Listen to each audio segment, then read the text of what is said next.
Good morning, guys. This is View from the Pastor Study. It is August the 11th, 2021, and we're talking about the commands of Christ from the Gospel of Luke.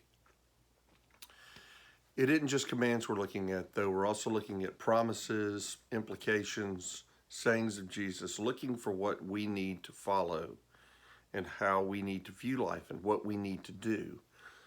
So what today I want to look at is the command to have a humble heart and receive even the lowest among us with kindness and gentleness as if we're receiving Jesus himself. Give value to the lowest person. Part of being a servant is giving value to the lowest person. Listen to what Jesus says. There's arose a dispute among them, that's his followers, as to which of them would be the greatest. This is Luke 9:46 through 48, I believe. Then a dispute among them rose as to which would be the greatest. And Jesus, perceiving the thought of their heart, took a little child and set him by him. Now think about that. Jesus taking a little child, maybe a 2-3-year-old, and said, or maybe sat him on his knee or whatever, and said, and he says these words to them: "Whoever receives this little child in my name receives me. And whoever receives me receives him who sent me. For he who is least among you all will be great." So here they are vowing or vying for supremacy. I'm better than you, no, I'm better than you, no, I'm better than you. And he knows the thoughts of their heart, and he says, I need to show these guys something. So he brings in this child, and he says, you ought to be willing to receive the smallest, the weakest, the frailest, the most innocent among us, just like you're willing to receive dignitaries or great leaders.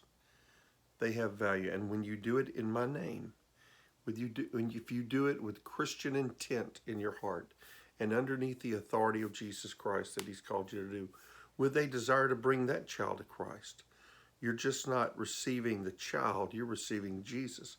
And if you're receiving Jesus, you're receiving the Father.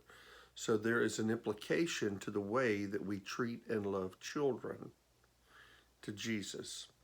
And he goes on to say that he who is least among you will be great.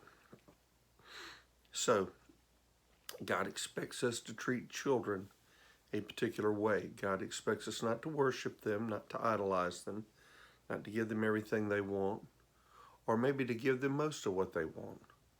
But God does expect us to receive them, to love them, to accept them, as if we're receiving, accepting, and loving Jesus Christ. He's saying to his followers, just like you'd take me in, just like you'd care for me, just like you make sure my needs are met, take care of this child. And when you do so, you're receiving me and the Father as well. So I hope that makes sense. We certainly want to have the right view of children, but more than anything, we want to have the right view of what makes us great in God's eyes and what does not. So I pray that God will help us to be great in his eyes. Tonight is Wednesday night. We have prayer meeting and Bible study for the adults in the sanctuary. Youth will be meeting in the fellowship hall. Our children will be probably meeting there as well. And hope that you'll join us. 6:15 p.m. is our starting time. And make Wednesday night a part of your week with regard to worshiping the Lord. Come join us. We're going through Romans right now as we walk through the New Testament. We'll also be on Facebook Live as well. So God bless you, and you have a good Wednesday.